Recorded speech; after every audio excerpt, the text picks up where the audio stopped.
भारतीय मूल की एक प्रशिक्षित नर्स जो अपने आर्थिक स्थिति को मजबूत बनाने के लिए भारत छोड़कर यमन जाने का फैसला करती है और आज वही महिला यमन में फांसी की सज़ा का सामना कर रही है। मैं बात कर रहा हूँ निमिषा प्रिया की।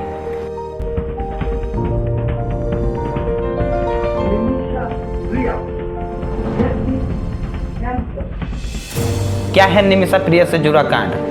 आखिर क्यों यमन सरकार ने उसे फांसी की सजा देने के बावजूद भी ब्लड मनी के तहत छोड़कर रखा है? यमन सरकार का यह ब्लड मनी कानून क्या है? यह सारी बातें आज के इस वीडियो में हम लोग जानने की कोशिश करेंगे।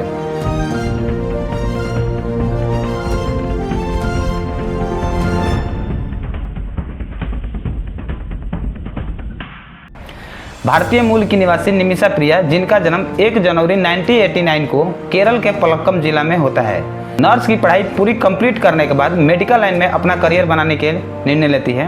निमिषा प्रिया का आर्थिक स्थिति खराब होने के कारण भारत छोड़कर यमन जाने का फैसला करती है, जिसके कारण साल 2011 में अपने पति टोनी थॉमस तथा अपने बच्चे के साथ यमन के शहर सना में पहुंचती है और वहां पर जॉब करती है। लेकिन जॉब के माध्यम से उनकी आमदनी इतनी कम थी कि वो अपने पति तथा अपने बच्चे का देखभाल नहीं कर सकती थी, जिसके कारण उसका पति यानी कि टोनी थॉमस साल 2014 में 3 साल बाद पुनः भारत वापस आ जाता है अपने बच्चे के साथ। लेकिन निमिषा प्रिया यमन में ही रहती है और जॉब करती है। पति का साल 2014 में वापस आने के बाद निमिषा प्रिया अपना खुद का क्लिनिक खोलने के लिए सबसे पहले अपने पति के दोस्त, जिसका नाम तलाल अबू महदी रहता है, जो मूलतः यमन का नागरिक रहता है, तो उसके पास जाती है और खुद के क्लिनिक खोलने के लिए मदद मांगती है। लेकिन महदी जो है किसी भी तरह से सहायता देने से इनकार कर देता है, यानी किसी भी तरह का हेल्प नहीं करता है, जिसके कारण निमिषा प्रिया पुनः अपने दोस्त के पास जाती है, जिसका नाम रहता है नाल, और अब्दुल हलान जो है निमिषा प्रिया की मदद करता है। और इस तरह से साल 2015 में निमिषा प्रिया खुद का एक क्लिनिक खोलती है। यहाँ तक खुद का क्लिनिक खोलने के बाद निमिषा प्रिया का आर्थिक स्थिति सुधार होने लगी, पैसा कमाने लगी, जिसका फायदा उठाने के लिए जो उसका दोस्त था महदी, वो उसको परेशान करने लगा था। यहाँ तक कि यमन सरकार को अपना फर्जी कागज बनाकर खुद को उसका पति भी साबित कर दिया था। लेकिन इस चीज से परेशान होकर निमिषा प्रिया साल 2016 में यमन पुलिस को खबर करती है और खबर करने के बाद जेल में भेजवाती है। लेकिन यह मामला यही तक नहीं रहा, आगे भी बढ़ा।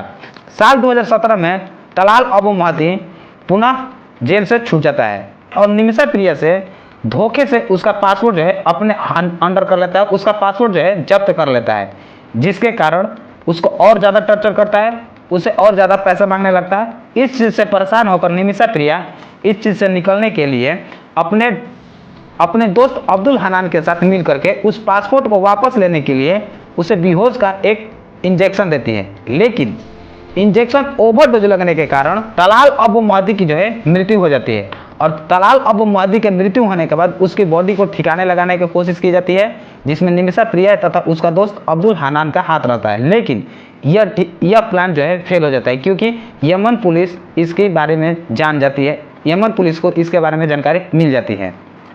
इस तरह से साल 2017 में ही यमन पुलिस निमिषा प्रिया तथा अब्दुल हनान को गिरफ्तार करती है और निचली अदालत के तहत निमिषा प्रिया तथा उसके दोस्त अब्दुल हनान को उम्र कैद की सजा सुनाती है। लेकिन यह केस इतना ही नहीं रहा, आगे बढ़ा और आगे बढ़ने के उपरांत यमन के उच्च न्यायालय में जाता है और उच्च न्यायालय में जाने के उपरांत निमिषा प्रिया का जो उम्र कैद की सजा है उसको तुरंत फांसी की सजा में तब्दील कर दी जाती है और उसका जो दोस्त है उसको उम्र कैद की ही सजा रहने दी जाती है। इस तरह से फांसी की सजा को सुनाते हुए यमन सरकार की जो उच्च न्यायालय है वहाँ पर कहती है कि यह अब कानून ब्लड मनी के तहत छोड़ दिया जा रहा है, यानी कि ब्लड मनी के तहत ही अब निमिषा प्रिया को फांसी होने से रोका जा सकता है। अब हम बात करेंगे यहाँ पर कि यह ब्लड मनी है क्या, किस तरह से यह ब्लड मनी यमन में कार्य करती है, इसके बारे में। कि ब्लड मनी यमन का एक न्यायिक कानून व्यवस्था है जिसमें कोई फिक्स रकम नहीं होती है।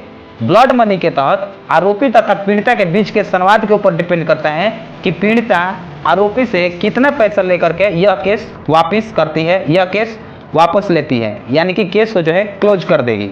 सेम कंडीशन में यमन कोर्ट में भी निमिषा प्रिया के केस को ब्लड मनी के तहत छोड़ रखा था और यह कहा था कि यदि निमिषा प्रिया महदी के परिवार के साथ ब्लड मनी के तहत संवाद करती है और माफ़ीनामा मांग कर लाती है लिखित तौर पर, तो यमन कोर्ट जो है उसको फांसी से मना कर देगी, यानी कि उसको फांसी की सज़ा जो है माफ़ कर देगी।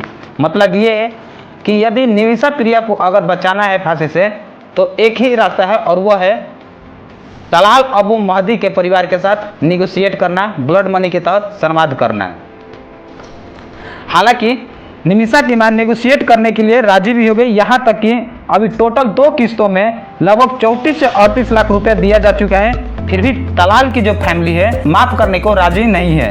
इतना ही नहीं, निमिषा प्रिया की मां जो है 8.5 करोड़ यानी कि 8.5 करोड़ रुपए का ऑफर करती है, प्रस्ताव रखती है, लेकिन फिर भी अबू महदी का जो परिवार है उसको लेने से मना कर देता है, यह प्रस्ताव जो है ठुकरा देता है। लेकिन फिर भी निमिषा को फांसी रुकवाने के लिए भारत सरकार, भारतीय लोग और कुछ संगठन कार्य कर रहे हैं तथा अपना प्रतिक्रिया दे रहे हैं। जैसे कि देश में एनजीओ के माध्यम से सेव निमिषा प्रिया का आंदोलन चलाया जा रहा है, फंड जुटाया जा रहा है। एमईए और भारत सरकार के द्वारा यह तर्क दिया गया है कि यमन में सीधा हस्तक्षेप करने का कोई रास्ता नहीं है, क्योंकि यमन में सिविल वार जारी है। यहाँ तक कि यमन में कोई भारतीय असेंबली भी नहीं है। भारत सरकार का यह कहना है कि अब जो रास्ता है वह है ब्लड मनी के तहत ही निमिषा प्रिया केस को सॉल्व किया जा सकता है। इन सबों के बीच में एक मसीहा उभर कर आता है जिनका नाम रहता है कंथापुरम एपी अबू बकर मुसलियार। अब बात करते हैं कंथापुरम एपी अबू बकर मुसलियार के कि यह कौन होते हैं। तो 94 वर्षीय मुस्लिम धार्मिक के गुरु जो यमन के धार्मिक और न्यायिक अधिकारी से बात करते हैं और मानवता पर सवाल उठाते हुए फांसी को स्थगित करने का गुहार लगाते हैं। इन्होंने कहा कि मृतक परिवार से आग्रह है कि सहमति से स्वीकार कर लिया जाए। निमिषा को 16 जुलाई 2025 को फांसी होना था, लेकिन यह फांसी अभी टल गई है, जिसका प्रमुख कारण बताए जा रहे हैं कंथापुरम एपी अबू बकर मुसलियार। अब बात करते हैं कंथापुरम एपी अबू मुसलियार कौन है। तो 94 वर्षीय मुस्लिम धार्मिक के गुरु जो यमन के धार्मिक एवं न्यायिक अधिकारी से बात करते हैं और मानवता पर सवाल उठाते हुए फांसी को स्थगित करने का गुहार लगाते हैं। इन्होंने कहा है कि मृतक परिवार से आग्रह है कि सहमति से इस दिया को स्वीकार कर लिया जाए। फिलहाल निमिषा प्रिया को फांसी को स्थगित कर दिया गया है, लेकिन देखना अब यह है कि क्या निमिषा प्रिया का फांसी से बचाया जा सकता है। क्या तलाल महदी का परिवार ब्लड मनी के तहत यह केस वापस लेगी और माफ़ीनामा लिख कर देगी। क्या इस पूरे केस में मुस्लिम धार्मिक गुरु अपना योगदान सफल के तौर पर दे पाएंगे, नहीं दे पाएंगे, ये बातें आगे की होगी। अगर वीडियो पसंद आ रहा है तो लाइक करें, शेयर करें। तब तक के लिए जय हिंद।